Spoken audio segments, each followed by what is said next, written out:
आहे आपलं ॲडव्होकेट नरेंद्र माधव या चॅनलवरती. आज एक वेगळ्या विषयावरती आपण बोलणार आहोत. विषय असा आहे की शेतीच्या संदर्भामधील अत्यंत महत्त्वाचा असणारा हा जो कागद आहे त्या कागदाला 7/12 असं म्हणतात. त्याच 7/12च्या अनुषंगाने आज आपण बोलणार आहोत की 7/12 म्हणजे काय, 7/12ची असणारी कायदेशीर व्हॅल्यू काय आहे आणि 7/12चं जे महत्व आहे ते कायद्याच्या कसोटीमध्ये किती महत्वाचं आहे हे सुद्धा आपण पाहणार आहोत. तर सर्वप्रथम आपण 7/12 म्हणजे काय, की जमिनीच्या संदर्भात रेकॉर्ड कमीत कमी शब्दामध्ये विशिष्ट प्रकारे योग्य मांडणी करून असलेला तपशील म्हणजे 7/12. अशी 7/12ची जनरल व्याख्या किंवा जनरल ओळख आपल्याला 7/12च्या अनुषंगाने करता येईल. त्याला इंग्लिशमध्ये आणि कायद्याच्या भाषेमध्ये 712 ॲब्स्ट्रॅक्ट असं म्हणतात. तर 712 abstract is also known as a 7/12 उताराज in Marathi. 712 document is a crucial and record document in Maharashtra region. महाराष्ट्रामध्ये तरी याला 7/12 असं म्हणतात, बाहेर सुद्धा याला 712 ॲब्स्ट्रॅक्ट असं म्हणतात. त्यामध्ये सर्वप्रथम गाव नमुना म्हणजे काय, की जमिनीची माहिती ज्यामध्ये असते त्याला गाव नमुना असे म्हणतात. गाव नमुना ठेवण्यासाठी 1 ते 21 अशी विभागणी त्यामध्ये केलेली असते. नंबर 1 ते नंबर 21 अशी. तर 7 नंबरचा जो रकाना आहे किंवा 7 नंबरचा जो नमुना आहे त्या मालकी हक्काच्या बाबतीत 7 नंबरचा नमुना बोलतो. आणि नंबर 12 जो असतो त्या 12 मध्ये पीक जे आहे त्या पिकासंबंधी माहिती 12 मध्ये दिलेली आपल्याला पाहिली असते.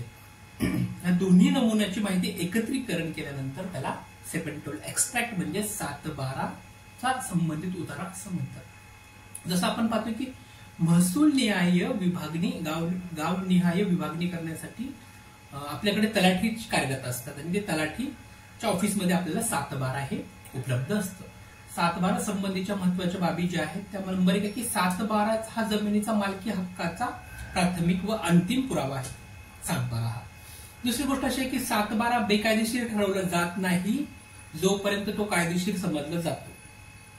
तिसरी गोष्ट अशी की 7/12 पीक पाहणी नोंद दरवर्षी केली जाते. म्हणजे बऱ्याच वेळेस तलाठी रब्बीमध्ये आणि खरीपमध्ये जी काही पीक त्या ठिकाणी शेतकऱ्यांनी घेतलेलं आहे त्यामध्ये 7/12 मध्ये पीक पाहणी नोंद त्यामध्ये उतार 12 मध्ये घेतलेली आपल्याला पाहायला येते. प्रत्येक स्वतंत्र गटासाठी प्रत्येक स्वतंत्र असा 7/12 असतो, हे सुद्धा तेवढंच महत्वाचं आहे. आता 7/12च्या मालकाशिवाय दुसऱ्या व्यक्तीच्या नावाने कूळ खंड सदरात थेट लावण्याचा अधिकार तलाठ्यांना सुद्धा नाही. बऱ्याच जणांना माहित नसते की 7/12च्या मालकाशिवाय दुसऱ्यांचं नाव त्या ठिकाणी लावता येतं का, तर असं शक्यतो होत नाही.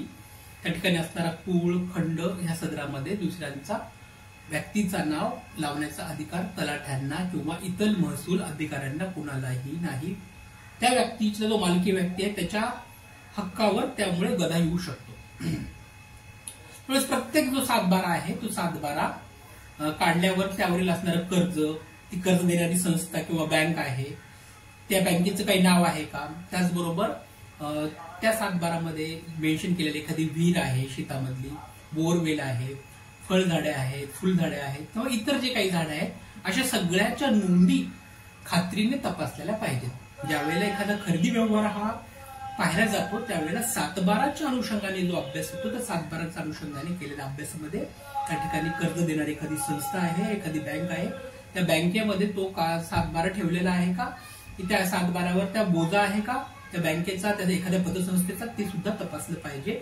त्याचबरोबर त्या 7/12 मध्ये इतर शेतीचा पोट खराबा त्याचबरोबर असणारी इत्यंभूत माहिती म्हणजे की झाडं, फळझाडं, विहीर, बोरवेल इत्यादी संबंधित सगळी माहिती त्या 7/12 मध्ये आहे का हे तपासणं अत्यंत आवश्यक आहे. आता 7/12ची नवीन पुस्तके साधारणतः दर 10 वर्षांनी लिहिली जातात. महाराष्ट्र शासनाचं जे महसूल विभाग आहे ते महसूल विभाग दर 10 वर्षांनी नवीन 7/12ची पुस्तकं तलाठ्यांच्या ऑफिसमध्ये उपलब्ध करून देतात. त्याचे कंटेन आहे 712 एक्स्ट्रॅक्टचं. त्यामध्ये काय, सगळ्यात प्रथम त्या ठिकाणी सर्वे नंबर असतो की unique identified for the land parcel, त्याला सर्वे नंबर असं म्हणतात. त्यानंतर की हिस्सा नंबर पोट खराबा त्या ठिकाणी दिलेला असतो. किंवा लँड ओनर जो काही मालकी हक्क कुणाचा आहे 7/12चा त्याचं नाव त्या ठिकाणी दिलेलं असतं की लँड ओनरचं नेम काय, त्याचबरोबर त्याचं जो वडील आहे फादर्स नेम किंवा एखाद्या महिलेचे नाव असेल तर त्याचा हजबंड नेम सुद्धा त्या ठिकाणी मेन्शन केलेलं असतं. कास्ट ह्या ठिकाणी ऍप्लिकेबल असेल तर कुळ कायद्याच्या अंतर्गत जे काही वतनची जमीन आहेत, महार वतन वगैरे अशा काही कुळ कायद्याअंतर्गत ज्या जमीन आहेत त्या ठिकाणी जर जात त्या ठिकाणी काही प्रमाणामध्ये मेन्शन केलेली आपल्याला पाहायला मिळते. ऑक्युपेशन मध्ये शेतीच हे म्हणजे काय, बिझनेस कोणता आहे, व्यवसाय काय आहे, साधारणतः शेती त्या ठिकाणी मेन्शन केलेली आपल्याला पाहायला मिळते.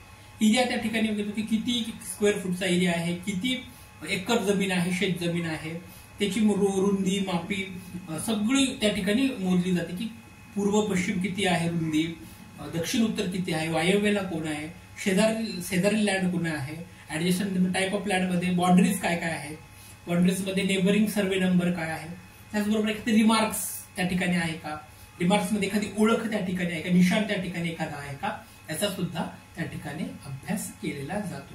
आता हे 7/12 आहे ते importance of 7/12 extract means what, की 7/12चा जो काय आहे त्याचं महत्व काय. तर लँड ओनरशिप 7/12 मध्ये तुमचं व्हेरिफिकेशन होतं की तुमची जी मालकी हक्काची आहे ती मालकी हक्क या 7/12 मुळे व्हेरीफाय होतो. दुसरं आहे की प्रॉपर्टी ट्रान्झॅक्शन, जेव्हा एखादी जमीन विकायची असेल तर जमीन विकण्यासाठी सुद्धा तो 7/12 खूप महत्वाचा रोल असतो, कारण तो 7/12 जर क्लिअर असेल तर नवीन जो घेणारा माणूस आहे त्याला तो व्यवहार करण्यासाठी तो 7/12 उपयुक्त ठरतो. त्याचा तो एक अभ्यासाचा विषय असतो.